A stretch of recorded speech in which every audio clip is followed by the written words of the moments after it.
हॉस्पिटलमधून घरी सासूबाईंच्या घरी आल्यावर आहे ना बेड नव्हता, खाट नव्हता आणि टाक्या असल्यामुळे उठता बसता न आल्यामुळे सासूबाईंनी यांना खाट आणायला लावला, जे की लोखंडाचा आहे. तर बघा असा खाट आहे त्यांनी आणला. आता साधारण 3-3.5 हजाराला काहीतरी पडला असं ते सांगत होते. आजी आजी काय करती? भाकरी करती का?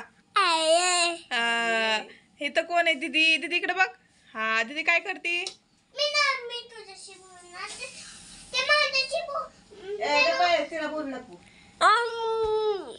गोलू गोलू पप्पा कुठे आहेत? कुठे गेले पप्पा? पप्पा कुठे गेले? बाबा कुठे गेले? कुठे गेले? हा सामान आणायला गेले ना? सामान आणायला गेले ना? रागा वैताग देतोय निसता येडा. कशाला पाहिजे तुला मोबाईल? मावशी आलती का? आलती का मावशी? मावशी आलती? ननू आलती? कंदुदी आलती? कशाला आलती इकडं ती? कशाला आलती? गोलूला भेटायला आलती का? गोलूच्या मम्मीला बोल्या होय. तुला भेटायला आलती म्हणा. होय. ती म्हणती गोलू लय चांगला राहत होता म्हणती.